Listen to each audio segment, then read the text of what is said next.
और इसी बीच सीधे आपको कोलकाता लिए चलते हैं, जहां पर प्रवासी राजस्थानी समिट को संबोधित कर रहे हैं सीएम भजन लाल शर्मा।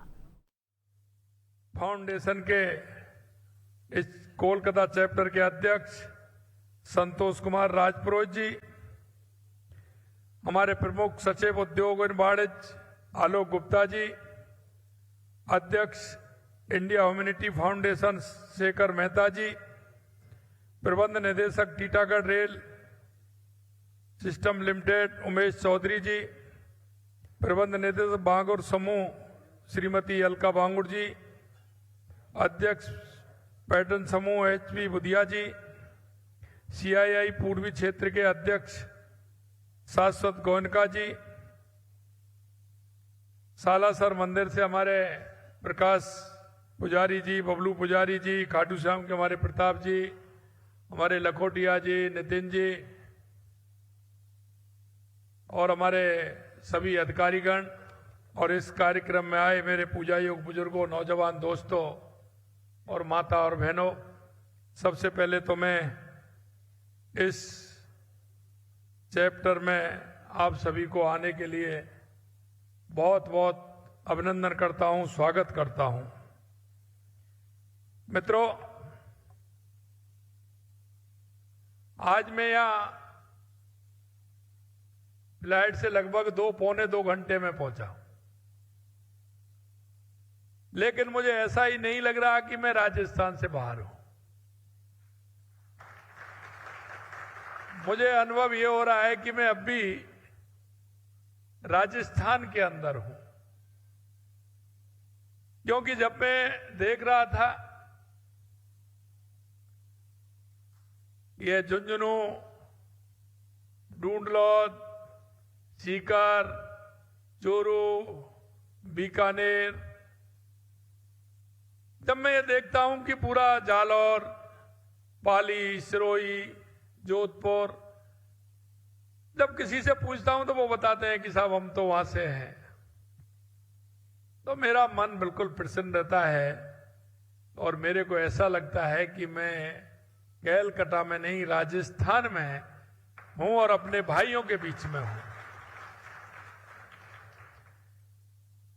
और इसलिए आज मैं आप सभी प्रवासी राजस्थानियों के बीच में कोलकाता आकर अपने आप को गौरवान्वित महसूस कर रहा हूं। हम सभी के लिए अति हर्ष तथा गर्व का विषय है कि बंगाल की अर्थव्यवस्था में आप राजस्थानियों का महत्वपूर्ण योगदान है। और मुझे कहने में यह कोई संकोच नहीं है कि अभी से नहीं,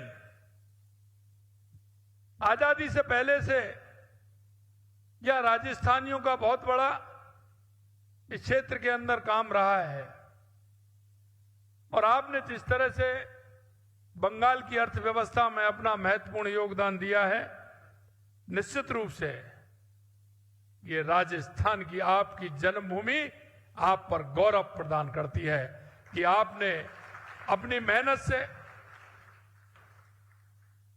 अपने विवेक से, अपने सामर्थ्य से और राजस्थान की उस मिट्टी की खुशबू से आपने पूरे बंगाल में राजस्थान का नाम रोशन किया है। इसके लिए भी मैं आपको धन्यवाद देता हूं। और मुझे धन्यवाद इस बात का भी देना चाहता हूं कि बंगाल के अंदर ही नहीं, राजस्थान का कोई भी भाई दुनिया के किसी भी देश में गया है या देश के किसी प्रदेश में गया है, मुझे इस बात की खुशी है कि उसने मां राजस्थान की मिट्टी की खुशबू को फैलाने का काम किया है। और इसीलिए आज राजस्थान में कोई भी व्यक्ति कोलकाता, पश्चिम बंगाल के किसी अन्य स्थान पर आता है तो उसे अकेलापन नहीं लगता है। आप लोग का पूरा सहयोग उस व्यक्ति को मिलता है और ये बहुत महत्वपूर्ण बात है। आप में से कई लोग तो पीढ़ियों से रह रहे हैं। ये देखकर हर्ष होता है कि इतनी दूरी होते हुए भी आपने राजस्थान की परंपराएं, रीति रिवाजें, संस्कृति आपने जीवंत बनाए हुए हैं। पूरे पश्चिम बंगाल और विशेषकर कोलकाता में राजस्थानियों ने अपनी उद्यमता, कर्मशीलता से अपनी एक विशिष्ट पहचान बनाई है। आपकी उपलब्धियां प्रदेशवासियों, विशेषकर युवाओं और आने वाली पीढ़ियों के लिए प्रेरणा का, मार्गदर्शन का स्रोत बन रही हैं। भाइयों बहनों, आज हम आपके बीच में आपकी जन्मभूमि और कर्मभूमि के संबंधों को मजबूत बनाने के लिए आए हैं। हमारी कोशिश है आप प्रवासियों के लिए राजस्थान में हर साल एक सुनिश्चित कार्यक्रम हो, जिससे कि कम से कम उस कार्यक्रम के माध्यम से आप अपनी जो मातृभूमि है, जन्मभूमि है, उससे आपका सीधा संपर्क रहे। और संपर्क रहने के लिए इसलिए हमने प्रवासी राजस्थान दिवस का आयोजन हर साल 10 दिसंबर को जयपुर में करने जा रहे हैं। इस दिवस के आयोजन के माध्यम से हम ये प्रयास कर रहे हैं कि देश और दुनिया के किसी भी कोने में रहने वाला राजस्थानियों का सीधा जुड़ाव उनकी जन्मभूमि से बना रहे। आज मैं यहाँ आपको इस कार्यक्रम में शामिल होने का निमंत्रण देने के लिए आपके बीच में आया हूँ, पीले चावल देने के लिए आपके बीच में आया हूँ। और मैं कहना चाहूंगा, पधारो हमारे देश। आप आइए, आपकी अपनी राजस्थान की मिट्टी आपके स्वागत के लिए तैयार है। हम जानते हैं कि आप अपनी जन्मभूमि को भूले नहीं हैं और नियमित रूप से राजस्थान आते जाते हैं, लेकिन हम चाहते हैं कि यह संबंध और प्रगाढ़ बने और अपनी कर्मभूमि के साथ अपनी जन्मभूमि के विकास में आप भी अपनी भागीदारी निभाएं। मिट्टी का जो प्यार है, जो दुलार है, वो हमें पूरे साल ऊर्जा देता है। इसलिए साल में 1 से 2 बार आपको परिवार के साथ अपने राजस्थान में आना चाहिए। मैं हैदराबाद गया था। जब मैं हैदराबाद गया तो मेरे एक प्रवासी भाई ने बताया कि साहब, हमारे पिताजी राजस्थान जाने के लिए 15 दिन पहले तैयारी करते थे और हमारे परिवार में बड़ी उत्सुकता रहती थी कि पिताजी को जब हम कहीं और जाते हैं तो कहते हैं पिताजी चलिए, तो पिताजी मना कर देते हैं।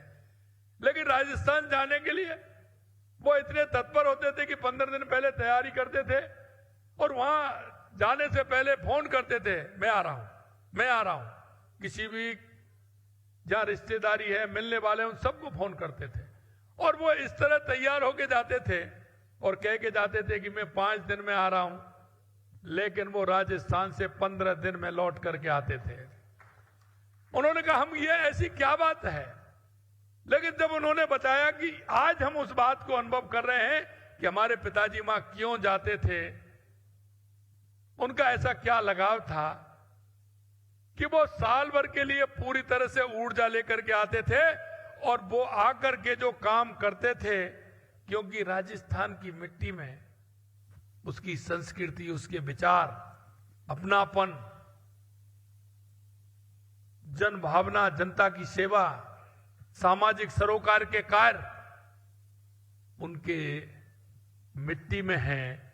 और इसीलिए मैं आपसे कहना चाहता हूं मेरे भाई और बहनों, मैं यहीं की नहीं बात कर रहा, कोलकाता की या बंगाल की, जहां भी मैं जाता हूं मेरा राजस्थानी भाई सामाजिक उन कार्यों से जुड़ करके रहता है। चाहे वो गौशाला का कार्य हो, चाहे वो मंदिर निर्माण का कार्य हो, धर्मशाला निर्माण का कार्य हो, चाहे कोई चिकित्सालय का कार्य हो, विद्यालय का कार्य हो, जहां सामाजिक क्षेत्र के जो कार्य होते हैं, पूरे देश में जहां भी हमारा प्रवासी भाई है वो इनमें आगे बढ़ करके उस काम करने वाले प्रदेश में भी काम करता है और अपनी मातृभूमि के लिए भी काम करता है। इसके लिए भी मैं आपको बहुत बहुत धन्यवाद देना चाहता हूं। इसलिए अगर अपनी जन्मभूमि से मातृभूमि में अपने परिवार को जोड़ दिया तो समस्याओं का समाधान अपने आप, कई समस्याओं का समाधान हो जाता है।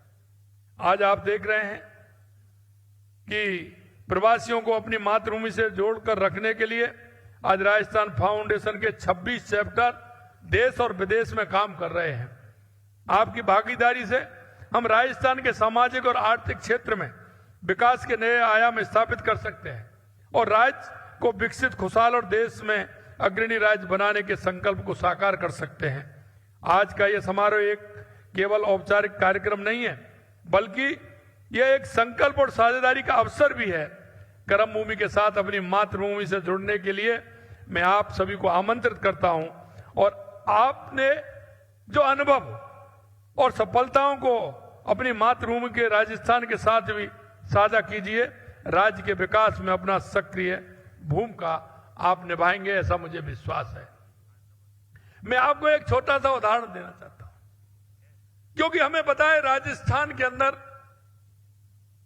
हर साल लगातार कई सालों तक अकाल की स्थिति होती थी।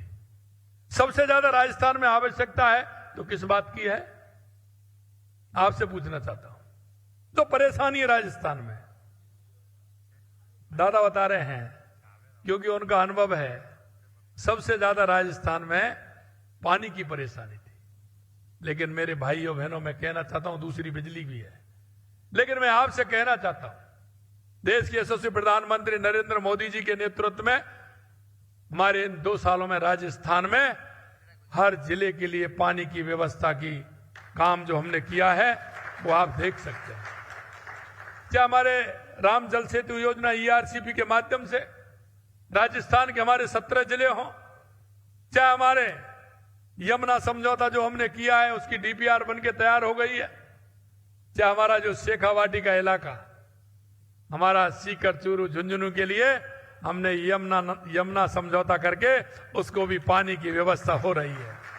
यही नहीं, हमारी इंदिरा गांधी गंगा नहर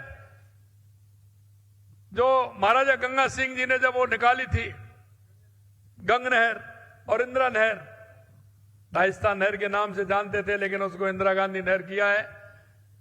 उस राजस्थान नहर और गंगा नहर के लिए जो उन्होंने काम किया, हमने इस बार पहले बजट में 4,500 करोड़ रुपए देकर के हमारा हनुमानगढ़, गंगानगर, बीकानेर, फलौदी, नागौर, जैसलमेर और बाड़मेर तक हमारा पानी पहुंचे, इसके लिए उसकी हमने व्यवस्था की। इसी तरह आपने देखा होगा, क्योंकि हमारे जो प्रधानमंत्री जी हैं 2003 में गुजरात के पहली बार जब मुख्यमंत्री बने थे, उन्होंने वहां नर्मदा का पानी लेकर के आए थे गुजरात के अंदर, और गुजरात और राजस्थान की सीमा एक है। लेकिन मैं धन्यवाद देना चाहता हूं माननीय प्रधानमंत्री जी को, उनकी जो बड़ी सोच थी, और उन्होंने उस सोच से, क्योंकि राजस्थान ने नर्मदा का पानी मांगा नहीं था, लेकिन उनके मन में यह टीस थी कि जब मैं गुजरात के अंदर पानी ले जा रहा हूं तो मेरा पड़ोसी राज्य भी है, उनके 2-3 जिले हैं जिनमें पानी की व्यवस्था ठीक प्रकार से नहीं है। उन्होंने उस समय हमारे बाड़मेर और जालौर के लिए नर्मदा का पानी देने का काम किया था। आज उसको भी हम आगे बढ़ाते हुए हमारे पानी को वहां दे रहे हैं। आपने देखा होगा हमारी देवास स्कीम, जो आधा पानी हमारा उदयपुर की जो हमारी अरावली की पर्वतमाला है उनसे हमारा आधा पानी अरब सागर की तरफ चला जाता था, वो हमारे काम नहीं आता था। आधा पानी हमारा हिंद महासागर की तरह इधर आता था, वो हमारा काम आता था। लेकिन जो पानी खराब था वो काम नहीं आता था, उसको हमें एनीकट बना करके, हमने टनल बना करके उस पानी को भी हमने इधर लिया है, उसका काम भी हमारा प्रारंभ हो गया है, जिससे अगर वो पानी हमारा आएगा तो उदयपुर के लिए, राजसमंद के लिए, चित्तौड़ के लिए, भीलवाड़ा के लिए अगर अच्छी बारिश होती है तो वो बीसलपुर बांध में आएगा तो उससे अजमेर को भी लाभ होगा। हमारे इन जो ERCP के हमारे जिले हैं उनमें भी उसका पानी आएगा, तो उसके लिए भी हम काम कर रहे हैं। हम ब्राह्मणी नदी के माध्यम से राणा प्रताप सागर से पानी लेकर के हमारा बीसलपुर में आ रहे हैं, जिससे किसी तरह की कोई परेशानी नहीं हो। हमने एक रोड मैप बनाया राजस्थान के अंदर, हर जिले के अंदर पानी की व्यवस्था कैसे हो सकती है। हमें कृषि के लिए भी पानी चाहिए तो उद्योग के लिए भी पानी चाहिए, पीने के लिए भी पानी चाहिए तो हमारे पशुधन के लिए भी पानी चाहिए। ये सारी योजना हमने राजस्थान के अंदर बनाई और उस पर हमारा काम प्रारंभ हो गया है। इसके लिए मैं देश के यशस्वी प्रधानमंत्री नरेंद्र मोदी जी को बहुत बहुत धन्यवाद देना चाहता हूं कि उन्होंने उसका शिलान्यास भी कर दिया और वो हमारा काम भी प्रारंभ हो गया। और जब मन से काम करते हैं तो ईश्वर की कृपा भी रहती है। और आप देख रहे हैं कि 2 साल से लगातार राजस्थान के जितने एनीकट बांध, सरोवर, तालाब थे, वो पूरी तरह से फुल भरे हुए। ये हमारे ऊपर वाले की कृपा भी हमारे ऊपर है। आप देख सकते हैं बिजली के क्षेत्र में जो हमने काम किया है, क्योंकि वहां भी हमारे सूर्य भगवान की हमारे ऊपर कृपा है, और हमारे क्षेत्रफल की दृष्टि से हम राजस्थान हमारा देश